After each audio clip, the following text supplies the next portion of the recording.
आ रही है खबर उत्तर प्रदेश से, जहां सरकार के खिलाफ बागी तेवर अपनाने वाले वरिष्ठ आईएएस अफसर सूर्य प्रताप सिंह ने स्वैच्छिक सेवानिवृत्ति यानी कि वीआरएस की मांग की है। उन्होंने प्रदेश के मुख्य सचिव आलोक रंजन को वीआरएस के लिए 7 पन्ने का लंबा पत्र लिखा है। इस खत में सूर्य प्रताप सिंह ने अखिलेश सरकार की जमकर आलोचना की है। उन्होंने खत में लिखा है कि यूपी में अब निष्ठा से काम करना हर किसी के बस की बात नहीं है, लिहाजा मुझे अब शांति से सेवानिवृत्त होने का मन है। जिस सेवा को पाने के लिए सालों तपस्या करनी पड़ती है, उससे वीआरएस लेने का फैसला मेरी जिंदगी का खास दिन है। सूर्य प्रताप आगे लिखते हैं कि यूपी का आज का राजनीतिक और प्रशासनिक परिवेश सर्वजन हिताय सर्वजन सुखाय से अलग हो चुका है। निजी हिताय निजी सुखाय की ओर जाता लग रहा है। ये लोकतंत्र के लिए घातक है।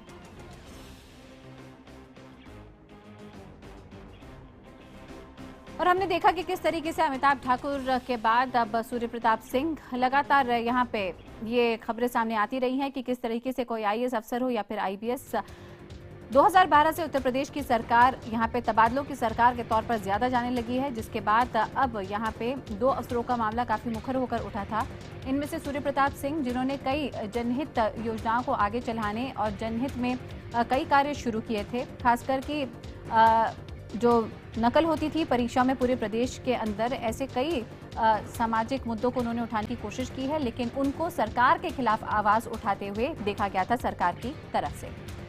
अपने खत में सूर्य प्रताप सिंह ने समाजवादी नेताओं को राम मनोहर लोहिया का कथन भी याद दिलाया। सूर्य प्रताप का कहना है कि लोहिया ने कहा था कि जिंदा कौमें 5 साल इंतजार नहीं करती, और लेकिन यूपी की जनता कई सालों से यहाँ यही सहने के लिए विवश है, कुपित है, आक्रोशित है। कुटिल जातिवादी, परिवारवादी और छद्मनिरपेक्ष व्यवस्था ना उसे जीने देती है और ना ही मरने। आत्महत्या करके भी यहाँ कुछ नहीं मिलता। ओलावृष्टि के दौरान किसानों ने आत्महत्याएं की, परिवार जन रोए हैं और चिल्लाए हैं, पर किसी का मन नहीं पसीजा है। पूरा मुआवजा आज तक नहीं मिला।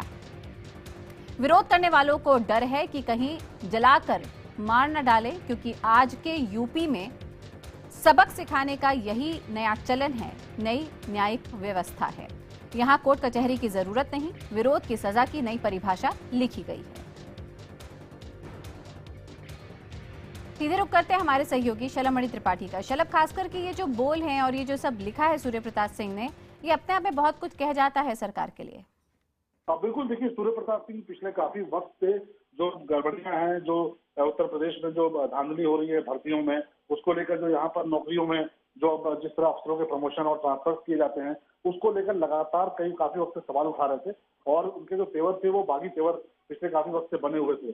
करीब 7-8 दिन पहले यूपी सरकार ने उनको एक चार्जशीट दी थी, जिसमें ये कहा था कि वो बिल्कुल एक पॉलिटिकल लीडर की तरह बिहेव कर रहे हैं, चैनलों पे जाते हैं, लाइव पे बैठते हैं, लिहाजा क्यों ना उनके खिलाफ अनुशासनात्मक कार्रवाई की जाए। और उसके बाद सूर्य प्रताप सिंह ने अपना जवाब सौंपा था।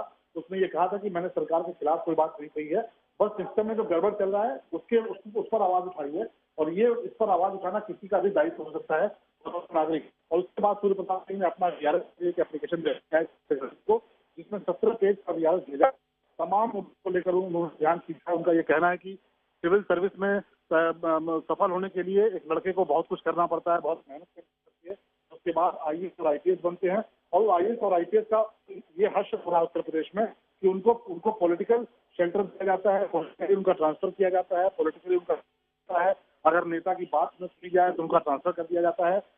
उन्होंने यूपी पीसीएस में जो भर्तियों में धांधली हो रही है उसको लेकर सवाल खड़े किए हैं कि ये सब देखते नहीं बनता। बतौर एक सीनियर आईएएस मुझसे देखते नहीं बन रहा है कि उत्तर प्रदेश में इस तरीके से छात्रों का हक मारा जा रहा है, और इस पर सवाल उठाओ तो सरकार कार्रवाई करती है। नकल को लेकर उन्होंने मुद्दा उठाया है कि नकल जब रोकने का प्रयास किया गया तो उनको किस तरह ट्रांसफर किया गया जब वो शिक्षा महकमे में अधिकारी थे सूर्य प्रताप सिंह। उनका ये कहना है कि मैंने नकल के खिलाफ अभियान चलाया तो नकल माफिया मुझ पर भारी पड़े और सरकार ने मुझे ही हटा दिया। इन सारे मुद्दों को लेते हुए उन्होंने वीआरएस अप्लाई कर दिया है और सेक्रेटरी से कहा है कि अब वो उत्तर प्रदेश में नौकरी नहीं करना चाहते, लिहाजा उनको सेवानिवृत्ति दे दी जाए। बिल्कुल शलभ, लेकिन अब इतना बड़ा मामला सामने आ चुका है, सरकार की तरफ से कुछ भी प्रतिक्रिया नहीं। फिलहाल सरकार इस पूरे मसले पर देखिए कुछ बोलने को तैयार नहीं है। सरकार का वीआरएस पर ये देखने की बात होगी बिल्कुल शलभ आपको साथ सुन नहीं पा रहे, लेकिन अब तक काफी जानकारी आपने हम तक पहुंचाई। फिलहाल शुक्रिया आपका। तो यहाँ पे शलभ बता रहे थे कि किस तरीके से सूर्य प्रताप ने यहाँ पे समाज के हित में से यहाँ पे जनहित में कई ऐसे कार्य किए हैं, लेकिन उत्तर प्रदेश की सरकार की तरफ से हर बार यही माना गया है कि सूर्य प्रताप जो हैं वो सरकार विरोधी बयान दे रहे हैं और सरकार विरोधी कार्य कर रहे हैं। हालांकि सूर्य प्रताप ये समय समय पर कहते रहे हैं अपनी सवाई में, अपने जवाब में, कि उन्होंने आज तक जनहित में आवाज उठाई है और जनहित में आवाज उठाना किसी भी अधिकारी का यहाँ फर्ज बनता है।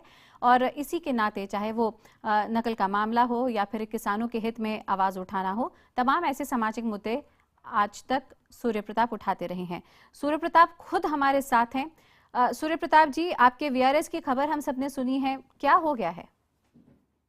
देखिए, ये तो वीआरएस तो एक अपना व्यक्तिगत निर्णय हुआ करता है कि मैं स्वैच्छिक सेवानिवृत्ति ले रहा हूँ, और चूंकि मैं सामाजिक मुद्दे उठाता रहा हूँ और सामाजिक मुद्दे आगे भी उठाता रहूंगा, और एक मन में मेरे भाव आया कि मैं क्यों ना एक स्वतंत्र हो जाऊं, और मैंने कल का दिन मैंने इसलिए चुना कि मैं शाम को 6 बजे गया था।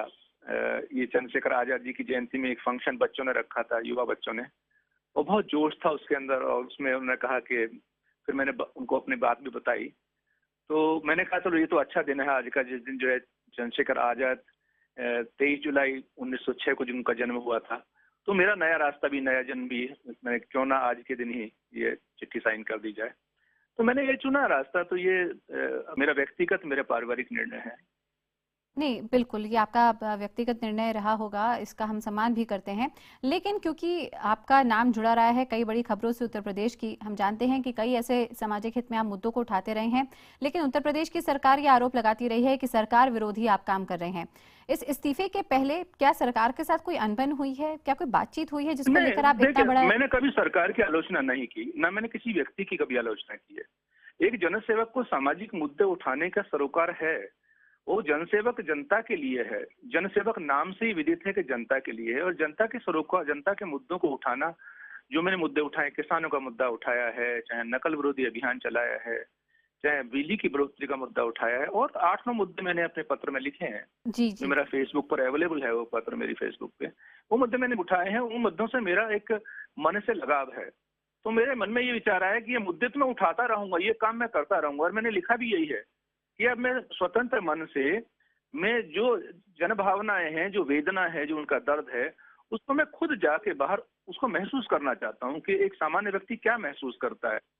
तो वो तभी संभव है जब आप स्वतंत्र हो जाएं। तो मेरे मन में ये भाव आया, उसमें बाकी ईश्वर की जो जो मेरी नियति होगी, मैं उसको स्वीकार करूंगा। मेरा अभी तो मन यही है कि स्वतंत्र होके मैं जो जो जनवेदना है, जो जनता का दर्द है, जो उनकी पीड़ाएं हैं, जी उनको जी। एक सामान्य व्यक्ति के रूप में महसूस करना चाहता हूँ। बिल्कुल सूर्य प्रताप जी, आप IPN 7 के साथ जुड़े, अपने विचार हमारे सामने रखे, इसके लिए आपका बहुत बहुत शुक्रिया अदा करना चाहेंगे।